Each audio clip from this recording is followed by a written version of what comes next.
Saint Laurent, je crois, si vous n'êtes pas d'accord, vous me dites, que c'était un couturier qui était, comment dire, plutôt du dessin que de la technique. Et il s'approchait plus de Dior que de Balenciaga. Balenciaga était un tailleur. Dior faisait des dessins et puis il y avait les petites mains qui le interprétaient.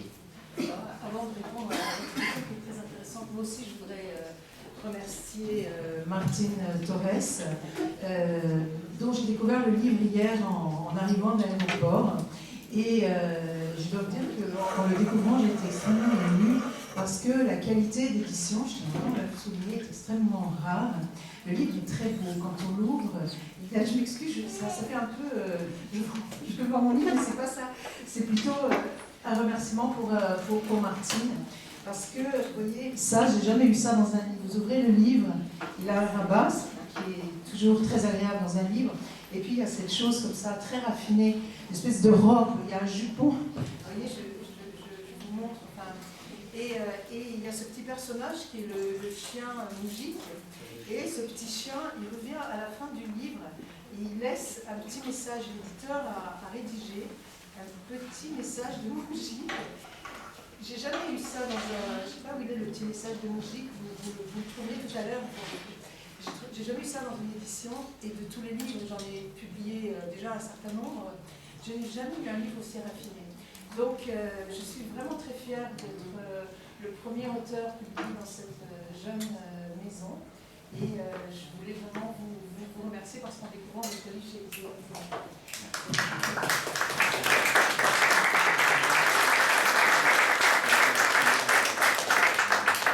Alors, pour répondre à votre question, il est certain, oui, que Balenciaga est un grand technicien et que ce n'est pas le cas d'Yves Saint Laurent, qui est un dessinateur de silhouettes, un grand styliste et un homme qui a un vrai sens de la mode, mais il n'a pas la technique extraordinaire de Balenciaga.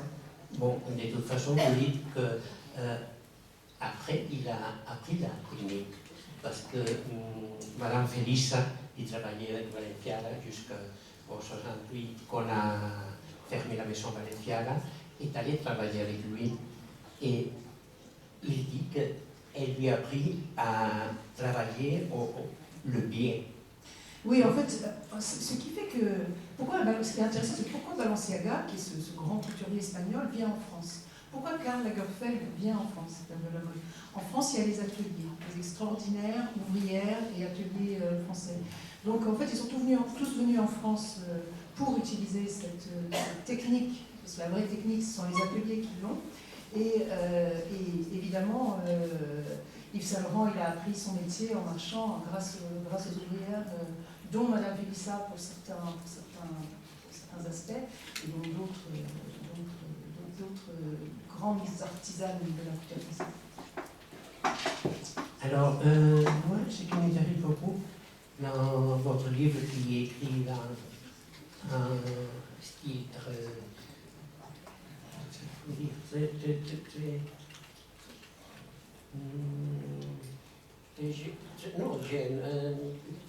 très facile à lire, très pétillant.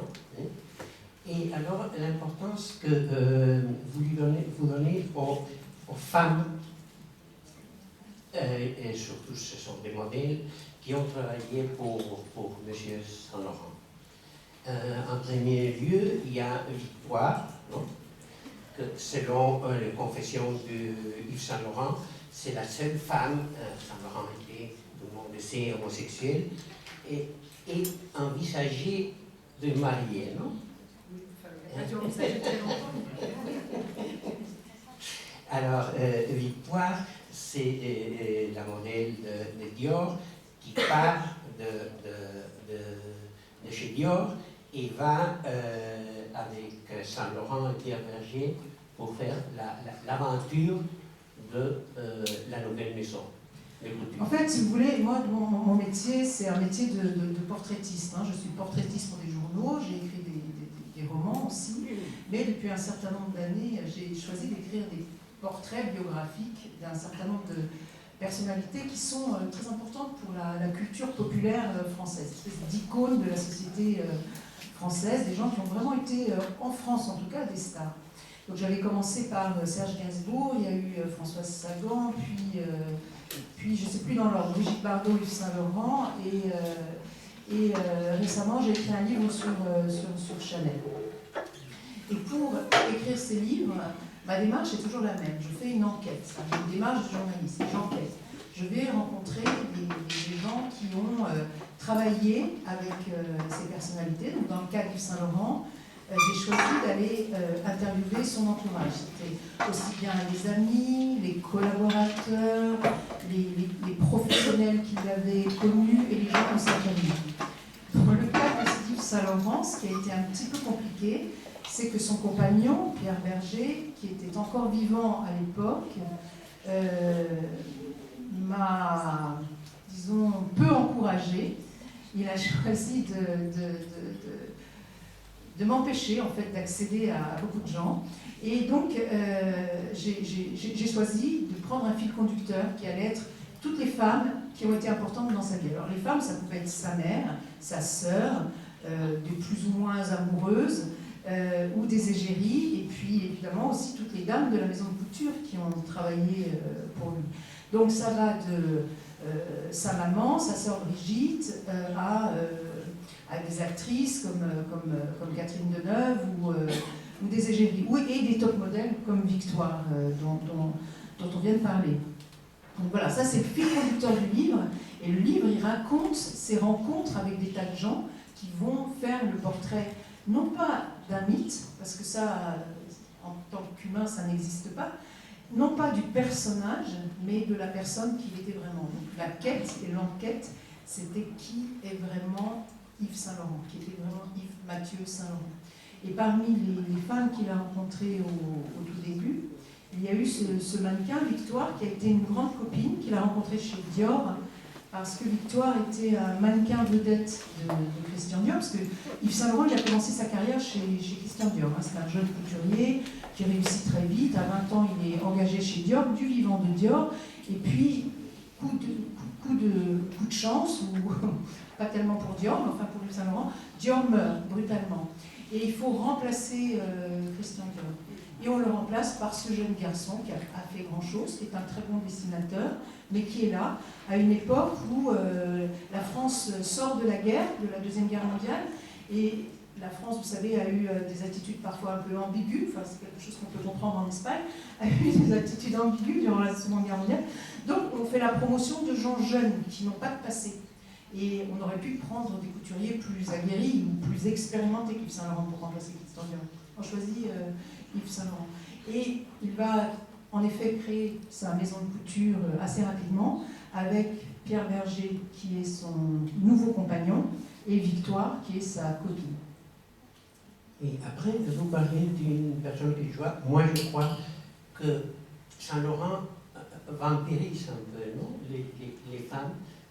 Ça arrive avec Daniel Duquet de Saint-Germain, qui était une modèle. Et puis, par exemple, ça arrive avec Louis de la Falaise et avec Paloma Picasso aussi. Il prend les styles de ces femmes qui s'habillaient avec les robes des années 40, non? Et allaient au marché aux pouces et tout ça. Et alors, lui, il le donne comme un tour, non? Et il fait la grande révolution, je crois, surtout de la femme qui travaille, non? Alors, les couturiers, ils sont comme les romanciers. Quand vous avez un ami romancier, vous devez toujours vous méfier parce que tout ce que vous lui racontez risque de finir dans ses livres. Si vous avez un ami couturier, c'est pareil. Si vous avez une trouvaille, si vous avez quelque chose d'original, vous pouvez être sûr qu'il va s'en servir. Tous les créateurs sont comme ça, et même peut-être aussi les cuisiniers, enfin tous les gens qui font des choses, ils regardent autour d'eux. Donc évidemment, le couturier, il regarde les femmes et il va s'inspirer. Donc il a en effet emprunté à toutes les femmes qu'il a rencontrées. Par exemple, il a eu un mannequin qui était Daniel Luquet, qui est arrivé un jour avec un trench coat, je crois que c'était un trench coat d'homme qu'elle avait acheté en solde dans un magasin. Il a trouvé ça super Et puis il en a fait des trench coats couture, bon, qui étaient évidemment anoblis par tout ce que la technique et les grands artisans peuvent apporter à un vêtement. Et plus tard, c'est dans les années 70, il a lancé quelque chose qui est vraiment une caractéristique pour moi d'Yves Saint Laurent, parce qu'on est encore dans cette région-là. Il a inventé le revival. Enfin, il n'a pas inventé le revival. Le revival existait, c'est-à-dire qu'il avait des copines, des filles de 20 ans, qui n'avaient pas beaucoup d'argent et qui allaient aux puces s'acheter des vêtements des années 40. Ou bien, c'était le cas de Paloma Picasso. Paloma Picasso, elle n'avait pas encore hérité de son père, elle n'avait pas beaucoup d'argent. Donc, elle s'habillait en piochant dans la garde-robe de sa mère, qui avait gardé quelques jolies tenues de quand elle était plus jeune, c'est-à-dire dans les années 40. Sa mère, c'est Françoise Gillot, la mère de Paloma. Et donc, elle se baladait, ces filles, avec des vêtements empruntés soit à leur mère, soit achetés dans des friperies aux puces. Et elles ont lancé cette mode des années 40. Paloma, par exemple, elle mettait des turbans, elle mettait des shorts, elle mettait des robes à fleurs, les robes qu'on portait dans les années 40, là, des petites robes comme ça serrées à la taille avec des fleurs. Et Yves Saint Laurent s'en est emparé pour faire une collection qui était la collection 40, qui a fait scandale parce qu'il avait montré ça, non pas sur ses amis étaient dans la salle, ses copines, Paloma, il avait mis Paloma, Loulou, tout ça, habillés avec leurs trucs.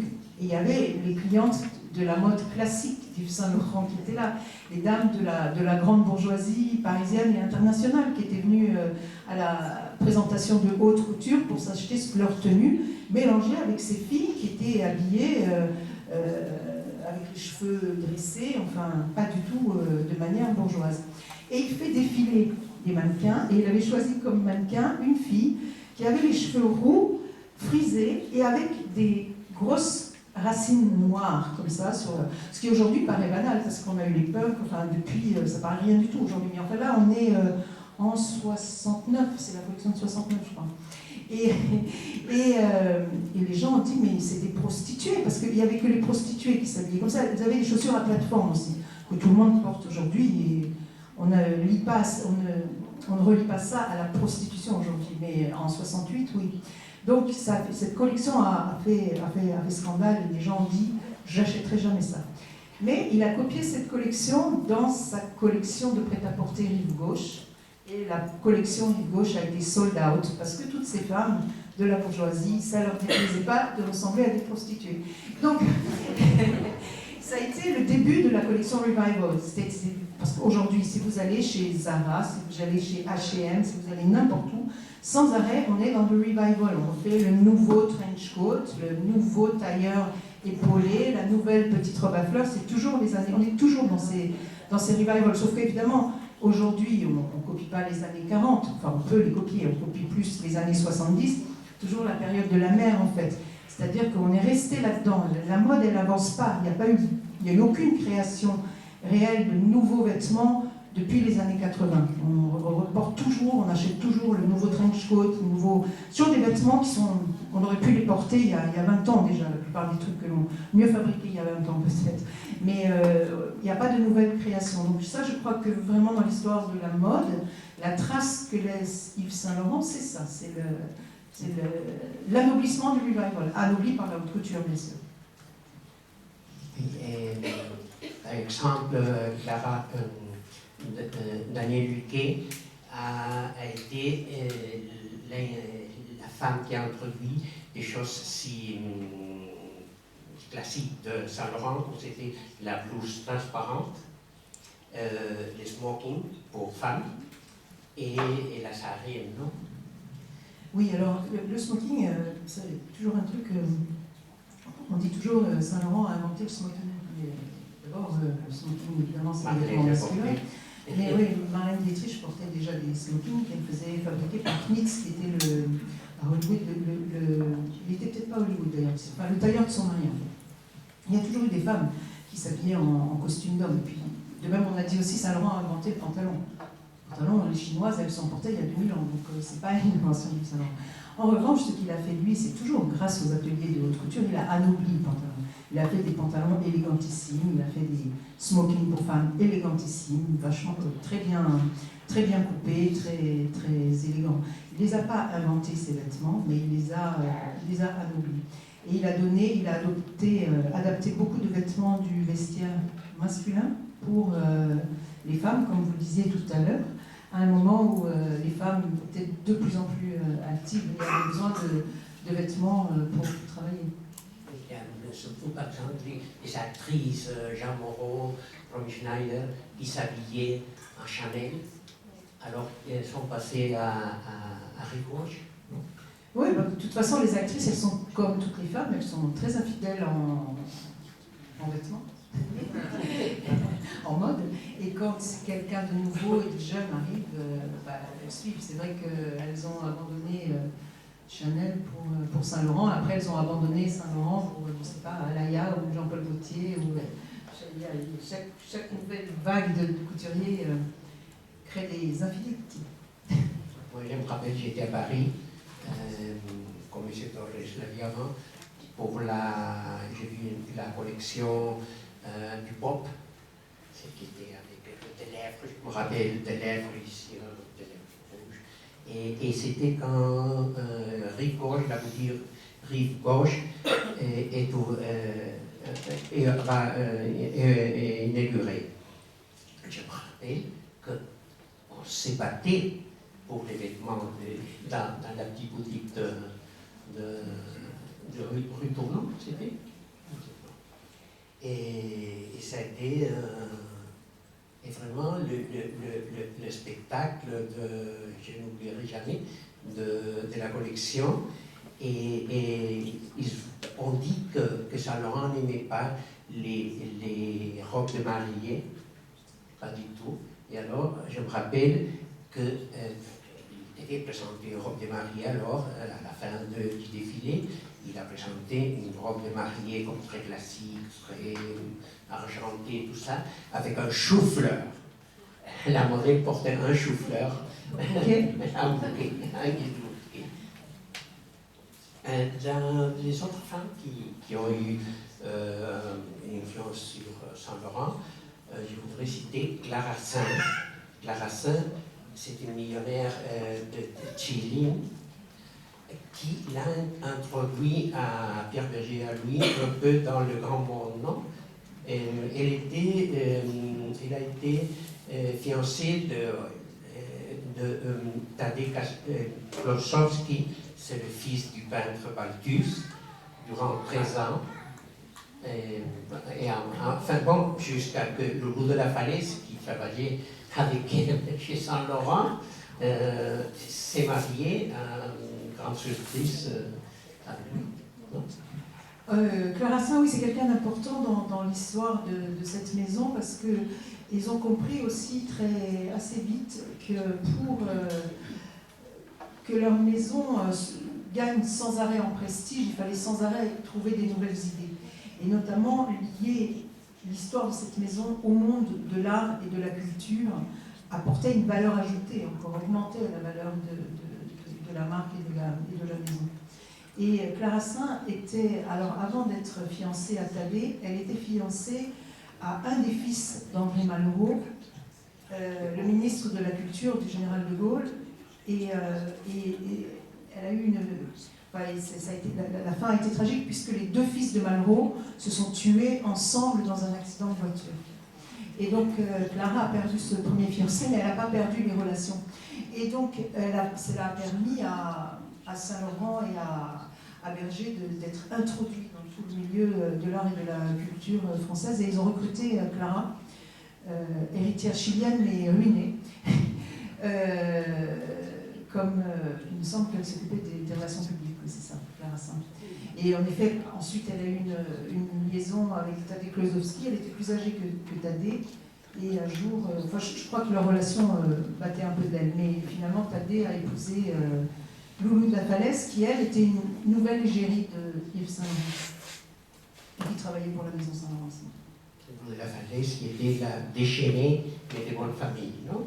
la hippie Oui, bohémienne chic. oui, c'est ça. En fait, bon, Loulou, elle avait eu une enfance assez difficile avec des parents pas formidables, mais de famille très chic et liée aussi à la Grande-Bretagne. Et elle avait vécu sa mère a été mariée, sa mère, Maxime de la Falaise, a été un grand mannequin du beurre de Givenchy. Puis ensuite, elle s'est mariée avec le directeur du MoMA à New York. Et donc, Loulou de la Falaise avait une éducation entre la France, où elle était quasi abandonnée, New York et l'Angleterre, ce qui lui donnait du prestige aussi aux yeux d'Yves Saint-Laurent, parce qu'elle connaissait une société internationale que lui ne connaissait pas. À Saint-Laurent, c'était un peu provincial. Yves Saint-Laurent, il est né en Algérie, il est né à Oran, dans une famille d'assureurs. Il a grandi jusqu'à l'âge de 20 ans, enfin il est resté à Oran, et il a été propulsé directement dans le monde de la mode. Mais il arrivait donc d'un milieu très provincial. Et comme il était plutôt quelqu'un d'introverti et travaillant beaucoup, il n'avait pas beaucoup de contact avec l'extérieur. Donc à chaque fois que quelqu'un arrivait dans son entourage, souvent des femmes attirées par ses vêtements finalement, eh bien, il essayait de se l'attacher et de s'approprier son univers aussi. Il agrandissait son univers grâce à lui. C'était une des fonctions de Loulou de la Falaise, qui représentait à la fois une forme d'aristocratie franco-britannique un petit peu décadente, et en même temps New York, le swinging London aussi, parce que en 70, ce qui était à la mode, c'était Londres, c'était pas Paris, c'était le swinging London, c'était toute la mode anglaise, la mode pop anglaise qu'il a pu s'approprier grâce à elle.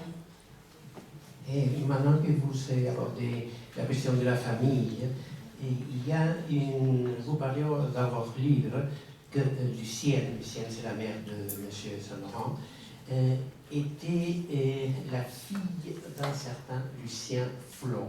Vous dites que ce n'est pas sûr que ça soit vrai. C'est un légionnaire, non? Et qui était, on disait, il était marié, mais alors il ne pouvait pas reconnaître la fille, qui était Lucienne, mais il fait peu.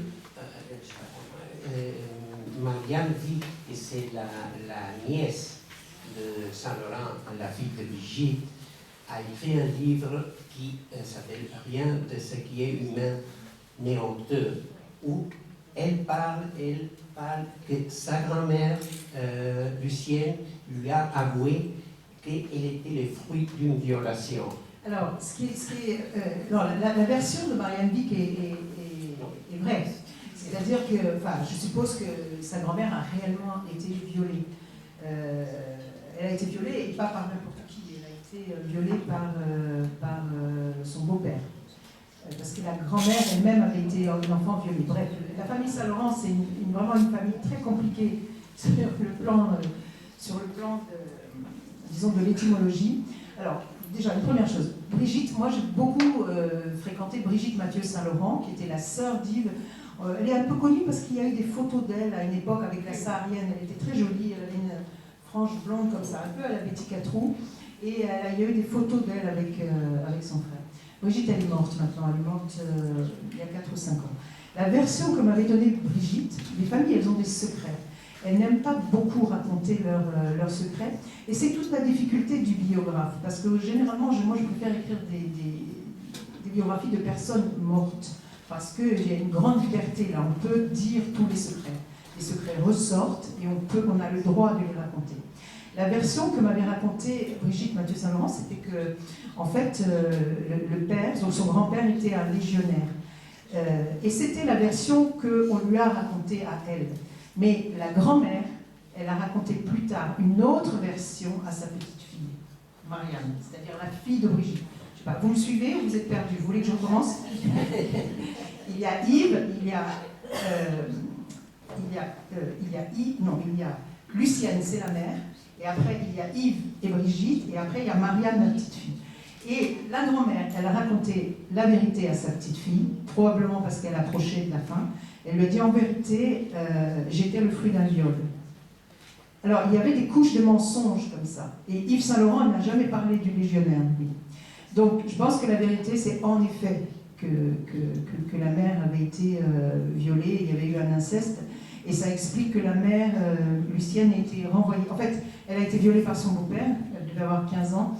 Et quand elle l'a dit à sa mère l'a renvoyée. Sa mère l'a sortie de la maison et elle a été obligée d'aller vivre avec une tante. Et après, ils ont caché l'histoire.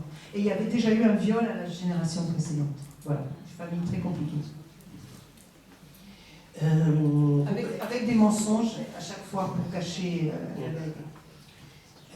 Parmi les femmes, il y a une Betty Catrou, qui est un modèle, que maintenant elle vient aussi de présenter des choses pour le Saint-Laurent, la maison de Saint-Laurent.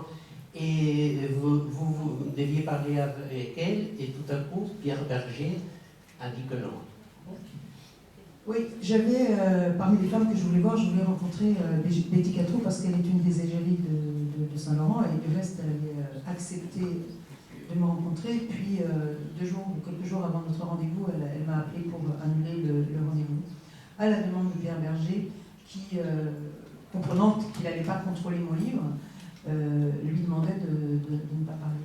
C'était d'autant plus surprenant que Betty est la mère d'une éditrice de ma maison d'édition. Donc, il y avait vraiment un interdit très fort. Aujourd'hui, c'est même encore pire. Aujourd'hui, je pense que tous les derniers témoins que moi j'ai pu interviewer, on ne peut plus les interviewer parce qu'ils sont tous en contrat avec la maison Saint-Laurent. Pierre Berger a signé des contrats avec eux. Il leur a donné des fonctions, il leur a donné de l'argent, il leur a donné pour les empêcher de parler. Je le sais parce qu'il y a eu d'autres, il y a des gens qui ont voulu écrire d'autres livres qui sont venus m'interviewer moi en m'expliquant qu'on ne peut plus interviewer personne aujourd'hui. Et Betty, par exemple, aujourd'hui, personne ne peut l'interviewer. Elle est en contrat avec la maison Saint-Laurent. Donc après, il y aura toujours plusieurs versions de l'histoire parce que les maisons de couture, elles ne disent pas la vérité. Les maisons de couture sont des maisons commerçantes, ce sont des business, et ces business sont là pour faire du business, c'est-à-dire pour vendre à nous le plus de produits possible. Pour vendre ces produits, ils fabriquent des histoires. Et ces histoires ne sont pas la réalité, ne sont pas la véritable histoire, ne sont pas le vrai cheminement. Ils fabriquent ces histoires. C'est vrai pour Chanel, c'est pour Coco Chanel, c'est vrai pour Yves Saint Laurent, c'est vrai pour des tas de créateurs. Dans le cas de Yves Saint Laurent, il y a une double complication, parce qu'il y a le business qui est détenu aujourd'hui par le Gucci Group. La maison Saint Laurent est détenue par le Gucci Group, qui appartient à François Pinault. Et il y a la Fondation Pierre Berger. C'est un deuxième verrou. Le plus grand verrou, c'est la Fondation Berger. C'est Pierre Berger. Parce que le Gucci Group, en tout cas à mon égard, par exemple, il était plutôt ouvert. Donc ça explique les versions, les interdits. Il y a des gens qui parleront plus, c'est sûr. Même par exemple, moi j'ai pu interviewer les premiers d'atelier pour me faire expliquer les secrets de fabrication, comment a été fabriqué ceci, cela. Je n'ai pas essayé de leur parler, mais je pense qu'ils n'ont plus le droit de parler aujourd'hui. Parlant de laissant les femmes et parlant de la maison, vous dites que la maison avait 3 piliers. Yves Saint Laurent qui crée, Pierre Berger qui organise et Madame Anne-Marie Muñoz qui tient l'atelier. C'est ça. Parce que quand Saint Laurent travaille chez Dior, alors il va faire le service militaire, il a une crise de nerfs, quelque chose comme ça. Non? Et alors on le renvoie. On profite pour le renvoyer de Dior. Et alors c'est quand il commence, surtout je crois que par influence de Pierre Berger, l'aventure en solitaire. En réalité, c'est un peu une chose inventée par Image, non? Qui ont dit qu'il y avait une maison de couture. Comment que j'ai dit? Non, quand il n'avait pas une maison de couture encore, à Paris Match, il y a eu un reportage sur les femmes qui s'habillaient. C'était le mari de Victoire, non? Oui, en fait, ils ont fait une feinte. En fait, ils n'avaient pas d'argent pour créer la maison de couture, donc Yves Saint Laurent, en effet, est renvoyé de Dior. Il n'est pas renvoyé parce qu'il a fait une dépression nerveuse au service militaire, il est renvoyé parce que depuis qu'il était avec Pierre Berger, il avait des exigences de plus en plus grandes. Par exemple, il avait demandé, Pierre Berger lui avait dit, avec ton statut, tu dois demander une voiture avec chauffeur, tu dois demander plus d'argent, tu dois... Alors, les designers, dans les années 50, 60, début des années 60, c'était pas des superstars comme aujourd'hui. C'était, voilà, si le designer ça va plus, c'est un dessinateur, on change, on prend un autre dessinateur, on n'a pas besoin de lui. Donc, ils l'ont envoyé, et à ce moment-là, il a décidé, enfin Pierre Berger et lui ont décidé de créer une maison de couture ensemble, mais il manquait de cash, de finances. Donc, ils avaient besoin de financiers. Et ils ont été aidés par Victoire, donc ce mannequin, dont le mari était le patron de Paris Match. Et ils ont fait un faux reportage où on voit Yves Saint Laurent en train de créer sa première collection, faire ses premières robes, mais tout était bidon parce qu'il n'y avait rien, il n'y avait pas d'atelier. Et ils ont trouvé de l'argent et le financement comme ça. Mais le reportage existe. Il y a les traces dans les archives de Paris Match. On voit le petit Yves Saint Laurent photographié. Ils ont fait ça très joli, c'est photographié de loin, on voit l'immeuble comme s'ils avaient fait au téléobjectif, ils ont espionné, mais en fait il n'y avait pas encore de maison de couture. Je me rappelle de ce reportage à Paris Match. Alors ils ont trouvé l'argent en Atlante, non? Un millionnaire d'Atlante qui a versé l'argent. Alors c'est le moment un peu de la rivalité avec André Bourrèges, non? André Bourrèges, c'était la modernité. On disait que Saint-Laurent habite les grands-mères. Et lui, il se fâche. Saint-Laurent a une corrupte qui s'appelle la vilaine Lulu. C'est très amusant. C'est une petite femme avec une fille avec une jupe rouge, tout ça. Et alors, dans une de ses aventures, elle va chez Bourrèges et commence à mettre le noir partout et tout. Oui, ça je me souviens du détail, mais en réalité, oui.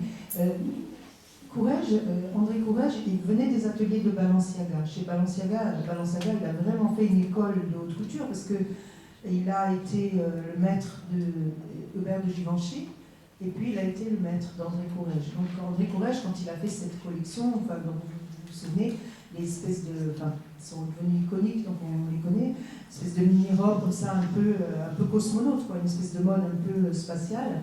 C'est vraiment une déclinaison spatiale de Balenciaga. C'est vraiment une mode d'architecte. D'ailleurs, je ne sais pas pourquoi j'étais architecte.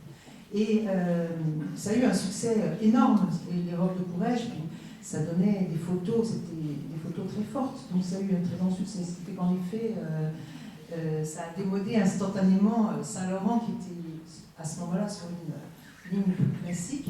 Et en réponse, il a fait sa propre robe Courrèges, ou sa propre robe Balenciaga, qu'on appelle la robe Mondrian. En fait, il a repris la forme de Courrèges, mais il a fait une grille de Mondrian dessus, et voilà, c'était à nouveau un succès. Il s'est aligné, il a fait des robes plus courtes, et là, bon, ça c'est l'histoire de la mode. La mode, elle passe son temps à réintégrer des tendances et à se les réapproprier. Si elle veut survivre, il faut toujours qu'elle...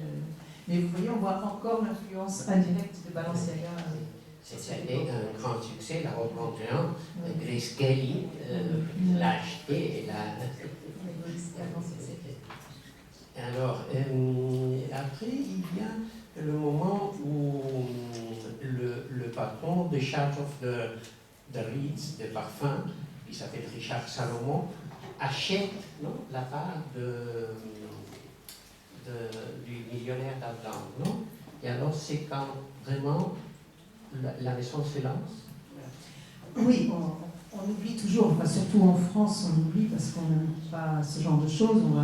On oublie que en fait, la grande réussite de cette maison, elle est due aux Américains. C'est pas la première fois, hein. La maison Chanel, c'est pareil, c'est les Américains qui ont fait le succès de Chanel, et c'est aussi les Américains qui ont fait le succès d'Yves Saint Laurent, notamment d'abord l'argent américain, celui de Salomon, le patron de Charles of the Ritz, son argent, mais aussi son marketing, puisque il a apporté du cash qui a permis de faire les boutiques de prêt-à-porter, le Saint-Laurent Rive Gauche dont vous avez parlé, qui a été en son temps un énorme succès. Il n'y avait pas des trucs comme aujourd'hui, Zara, tout ça, même pas Prada à l'époque. Hein. Prada, après, ça a un peu répété, ça a un peu imité ce qu'avait été Saint-Laurent Rive Gauche. Donc, bon, l'argent pour développer ses boutiques dans le monde entier, notamment à New York. Et puis aussi l'argent pour le parfum, puisque c'est grâce à l'argent américain qu'il y a eu cette immense réussite de certains parfums d'Yves Saint Laurent, notamment Opium. Et ça, c'est un marketing qui est typiquement américain, c'est pas du tout une culture française. On trouve exactement la même chose pour Chanel. Hein. Le succès des parfums Chanel, c'est un succès qui a été fait par les Américains. Donc oui, c'est quelque... Alors en France, on ne parle jamais de lui. Hein. En France, on dit que Pierre Berger, c'est vraiment un grand businessman. Il a vraiment développé la maison Salomon. Non, c'est Salomon qui a développé la maison Salomon. Sur le plan financier, hein, sur le plan commercial.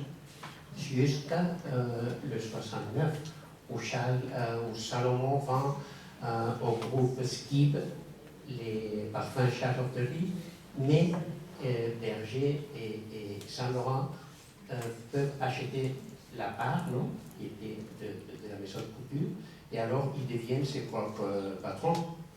Non, pas entièrement. Il y a toujours eu beaucoup d'argent américain dans la maison, jusqu'à une date qui était plus vers la fin des années 70, je pense. En tout cas, la réussite en termes de marketing des parfums, c'est une réussite à l'année. Alors il y a l'étape Marrakech, où il découvre Pierre et Yves découvrent Marrakech, et où Yves Saint Laurent retrouve son enfance, non? Parce qu'il était dans l'Algérie, non? Il était un pied noir, non?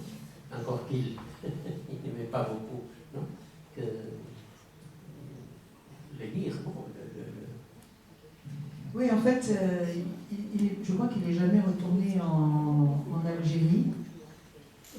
J'ai jamais retrouvé, quand j'écrivais le livre, sa maison, la maison d'enfance d'Yves Saint Laurent, elle existe toujours. J'avais des photos que la famille m'avait prêtées, la maison telle qu'elle était quand ils y vivaient. Et la maison est vraiment à peu près pareille, mais plus abîmée.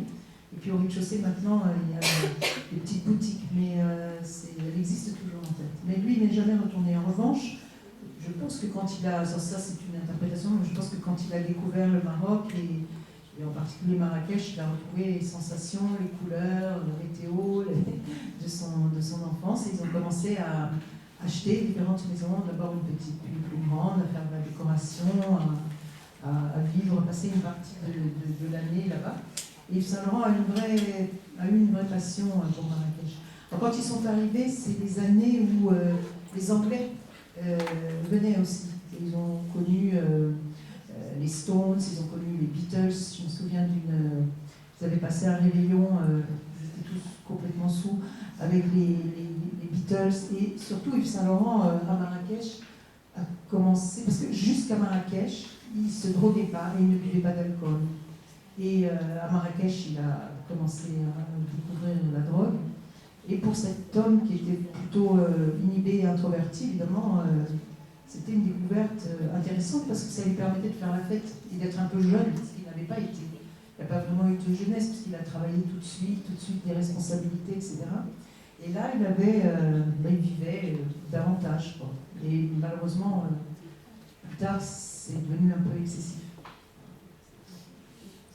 Vous racontez que Saint-Laurent a reçu la Légion d'honneur l'année 85. Et c'est alors seulement qu'il avoue à son père qu'il est homosexuel. Un peu tard. Ça, je pense que le père d'Yves Saint-Laurent avait dû se rendre compte quand même que son fils était homosexuel avant. Mais en fait, ce qui s'est passé le jour où il a reçu la Légion d'honneur, il a invité ses parents étaient invités à la réception. Et il a dit à son père, j'espère que tu vas être fier de moi, je te demande pardon. Je te demande pardon d'être homosexuel. C'est pas je t'apprends que je suis homosexuel, parce que quand même, il aurait fallu qu'il soit particulièrement myope pour ne pas s'en rendre compte. Mais c'est plutôt je te demande pardon d'être ton fils unique. Tu as un seul fils et ce fils est homosexuel. Il appartient à une génération où l'homosexualité était quand même plus lourde à assumer qu'aujourd'hui. Aujourd'hui, je ne sais pas comment ça se passe pour les parents de filles ou de garçons homosexuels, mais pour lui, pour sa génération, ça restait quelque chose de secret et de tabou. Même si tout le monde savait que Pierre Berger et Yves Saint-Laurent étaient homosexuels, vivaient en couple, et en 85, c'est sûr que tout le monde le savait. Mais ce qui est émouvant à ce moment-là, et ce qui montre aussi la difficulté pour cette génération d'hommes d'avoir été homosexuels, c'est le chagrin d'avoir déçu son père. J'ai un père, et mon père a pour héritier un homosexuel. Donc c'est ça qu'il a voulu dire. Et son père était super fier, lui, d'avoir Yves Saint-Laurent comme fils. Et je crois que c'était un homme très gentil. Il me dit, mais moi, tout va bien pour moi. Moi, je n'ai pas... Mais voilà, c'était la réaction C'était probablement peut-être plus l'anxiété d'Yves Saint-Laurent que de son père. Mais alors je ne sais pas comment des jeunes homosexuels aujourd'hui vivent ça vis-à-vis de leurs parents. Je pense que ça doit être un peu plus facile, ça n'est peut-être pas autant que ça non plus, mais en tout cas pour sa génération ça l'était. Et quand j'écrivais le livre, j'avais interviewé un autre couturier qui a eu son heure de gloire, mais peut-être qu'on ne le connaît pas ici, il s'appelle Tan Giudicelli. Et Tan était très connu, Tan est d'origine eurasienne, il était très connu en France dans les années 70, et il était très ami avec Yves et ils ont travaillé tous les deux chez Dior. Et il m'avait dit, vous savez, vous vous rendez pas compte, mais c'est très difficile d'être homosexuel dans notre génération, c'est très lourd, et c'est très lourd de vieillir homosexuel, et c'est pour ça qu'Yves a tellement souffert. Bon, moi je ne sais pas si c'est exact ou pas, mon rôle c'est pas de trancher, mais c'est un point de vue qui pour moi, qui suis d'une autre génération, était surprenant, parce que je pensais que bon, c'est vrai, c'est pas grave, c'est cool, tout le monde fait ce qu'il veut, on est libre.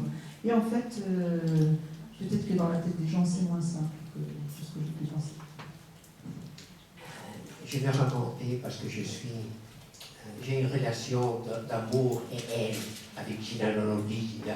Et je ne peux résister à raconter l'anecdote qui, au commencement de la maison de Saint-Laurent, Gina Lollobrigida allait, mais elle allait avec sa couturière qui prenait des petits dessins de tous les robes et les copiait. Jusqu'à ce que Pierre Berger lui a dit « Ça suffit, vous devez faire une commande ». Oui, ça fait partie des petites choses qui peuvent arriver dans les maisons de couture, je pense. Enfin, qui arrivaient parce que les maisons de couture, ça n'existe plus vraiment, mais qui devaient arriver. Il y a une anecdote aussi pour les gens des cinémas, ils sont ici, que Saint-Laurent devait faire le garde-robe de ce film de Stanley Loren avec Sofia Loren. Arabesco. Il devait faire le vestiaire d'Arabesco, mais il se voit, je ne sais pas si Sofia Loren n'a pas trouvé de son goût, et finalement c'est Dior, Marie Bohan, qui a fait le vestiaire.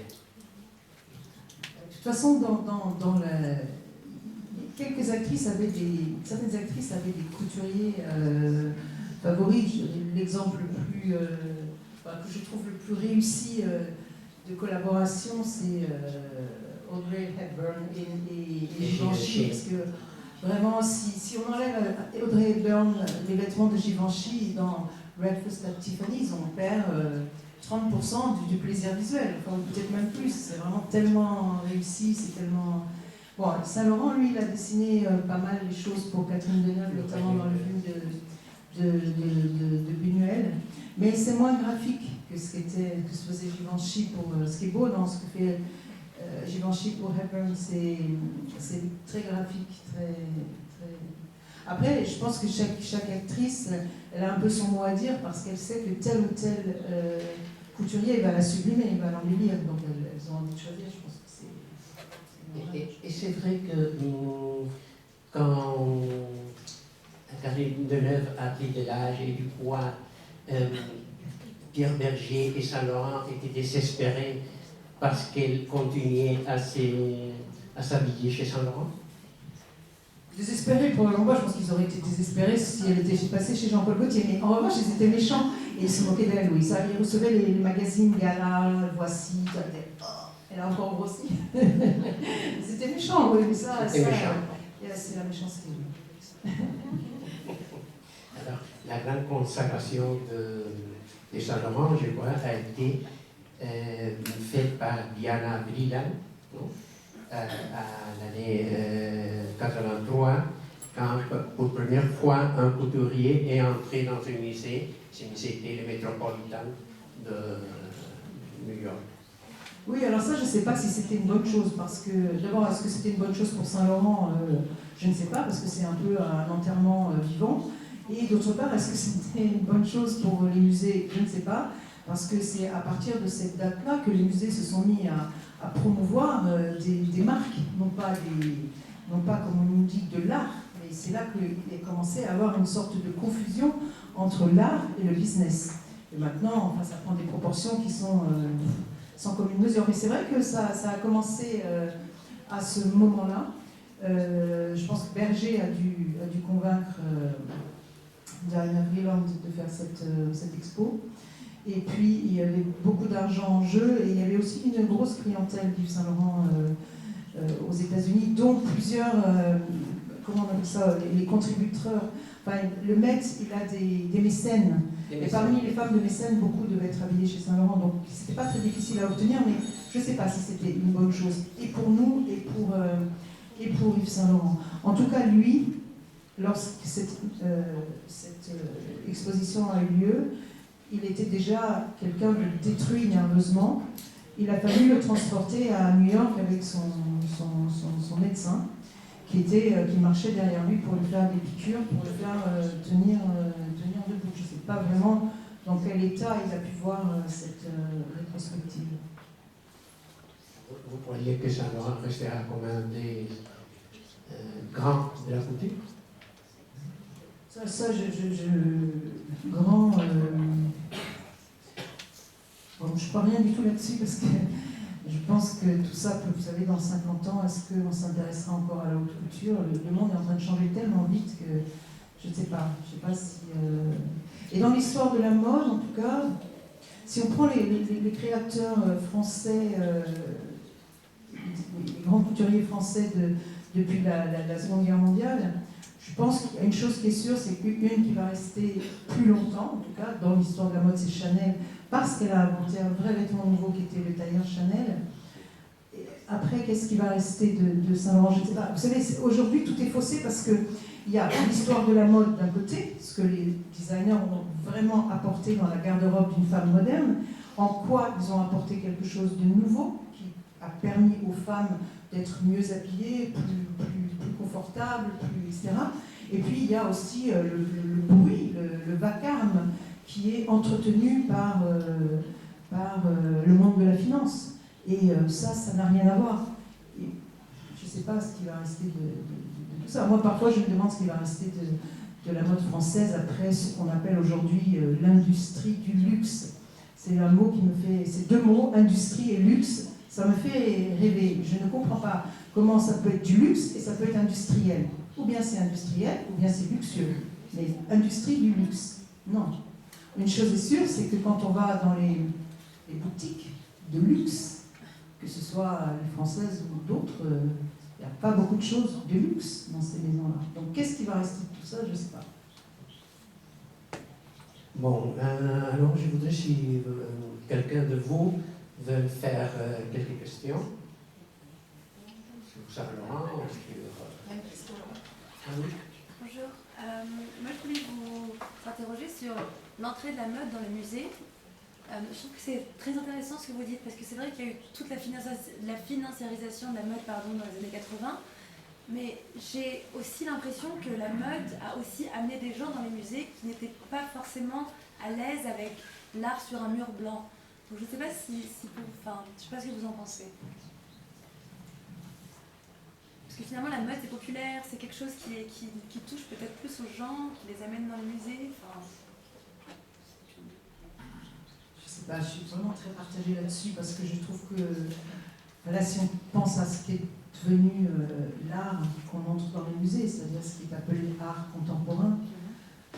Il y a un vrai problème, mais bon, là, on ne va pas l'aborder ce soir, mais est-ce que c'est bien que la mode... Vous savez, moi, je trouve que une robe, elle n'est vivante que quand elle est portée sur une femme. Quand je vois une robe dans un musée, moi, ça m'ennuie. Ça m'ennuie terriblement, les robes dans le musée. C'est juste des formes mortes. Alors, parfois, ça peut être quand même très beau, très bien mis en...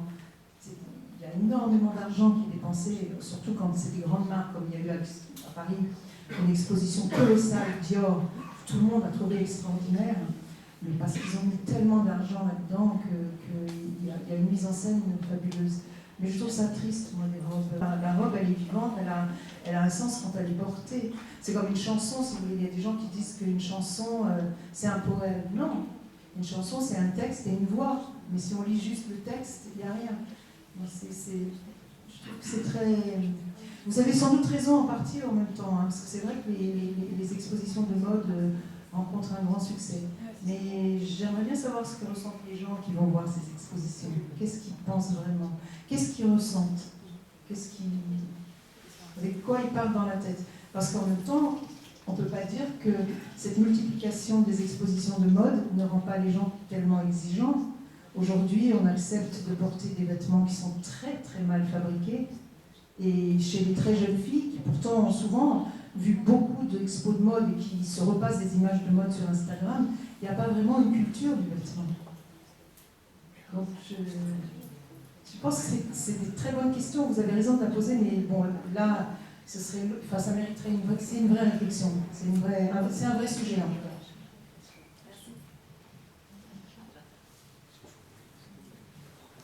Il y a 3 à 4 ans, ce sont deux films français, Céline Saint-Laurent. Est-ce que vous les avez vus?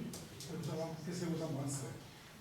Non, je ne les ai pas vus parce que je ne vais jamais voir les biopics quand j'ai écrit sur quelqu'un. C'est un principe. Là, c'est encore pire parce que l'un des deux voulait acheter les droits de mon livre. Et je n'aimais pas les films de cette personne. En fait, mon livre devait être acheté. Le producteur voulait que le film soit tourné par Julian Schnabel. Et j'avais dit d'accord, parce que je me disais, Saint-Laurent par Julian Schnabel, ça va être intéressant. Il va comprendre la complexité du personnage. Et après, ils ont remplacé par quelqu'un d'autre. Et je ne savais pas, j'avais jamais vu le film de ce quelqu'un d'autre. Donc, je me suis procuré un des films. Et je me disais, c'est pas possible. Alors après, j'ai dit, bon d'accord, vous pouvez prendre mon livre, je vous vends les droits, mais vous ne prenez pas le titre. En français, le titre, c'est Saint-Laurent, Mauvais Garçon, c'est ça? Que vous avez traduit par Chicoman. Je ne vous prenez pas le titre, parce que je me suis dit, si le film est aussi kitsch que celui que j'ai vu, les gens vont croire que j'écris des livres kitsch. Alors, et finalement, on n'a pas fait affaire.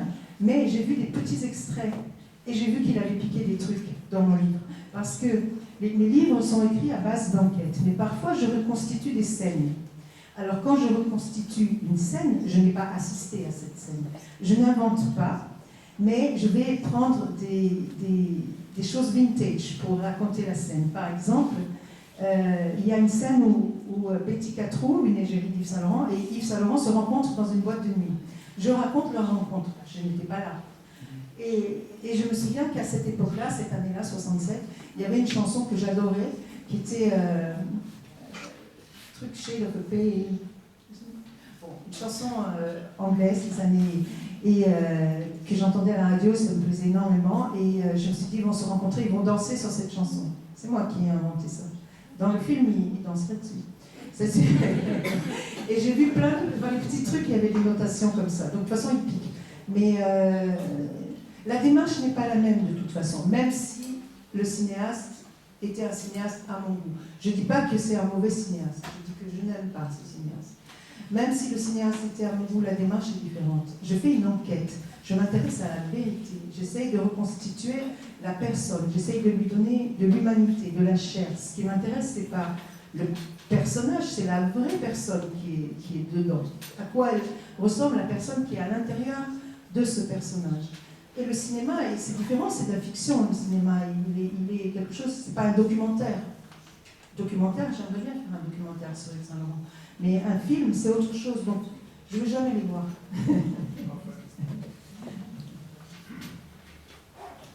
Et je voudrais juste te dire un truc à propos de la haute couture. Le plus beau film sur la haute couture que j'ai vu, c'est un film de Visconti.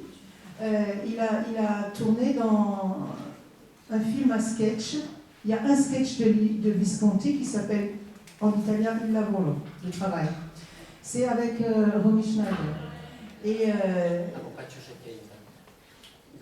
le film s'appelle Boccaccio 70. Oui.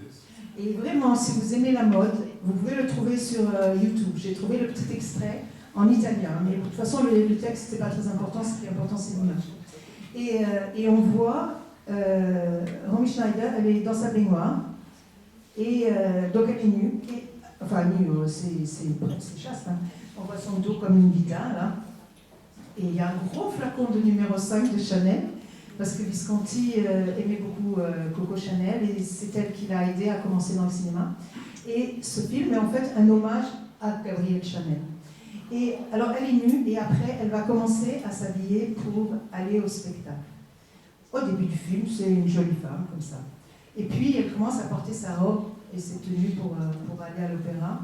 C'est une tenue de Chanel, et elle est de plus en plus jolie. Et puis finalement, elle met les colliers, et puis à la dernière image, elle prend le chapeau. Et elle fait comme ça. Et là, elle n'est plus seulement une jolie femme, elle est une femme sublime. Et là, on voit en direct la métamorphose. Qu'est-ce que c'est la haute couture? Ça prend une femme assez jolie, Schneider, elle est même très jolie, ça prend une femme jolie, et ça fait une femme sublime. Et celui qui a réussi à filmer ça, je connais qu'une seule personne qui l'a fait, c'est Visconti. Il l'a fait parce que Visconti, les femmes de sa famille étaient extrêmement élégantes, s'habillaient en haute couture, et lui, il a fréquenté des femmes hyper élégantes toute sa vie, donc il savait ce que la haute couture a de spécial, et puis il voulait rendre hommage à Chanel. Vous voulez ajouter quelque chose? Oh, non. Finissons en beauté. Oui, en beauté. Merci bien, messieurs, dames. Je vous remercie en tout cas d'avoir été là.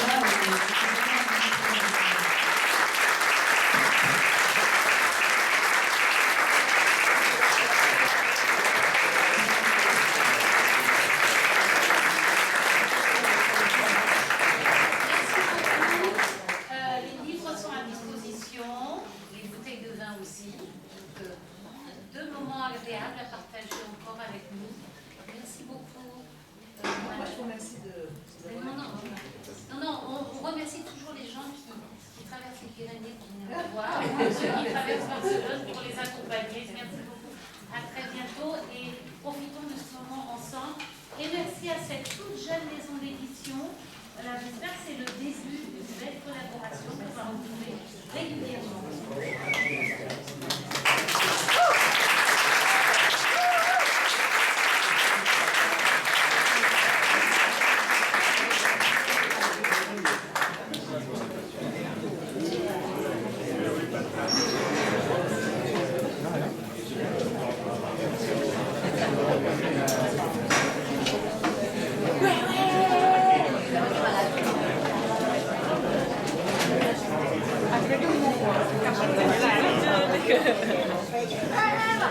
Això ho controles tu? No, pas du tout. Però és que està aquí. Jo em carregaré. Que estem aquí davant. És para de gravar o...? Ai, ai, mira, Ah, veus? Què dius? Sí.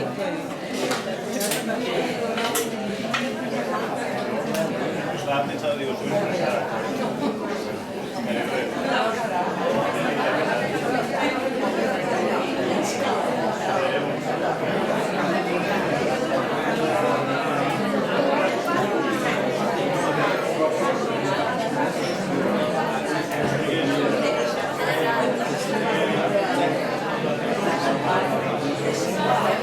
Thank you.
Merci.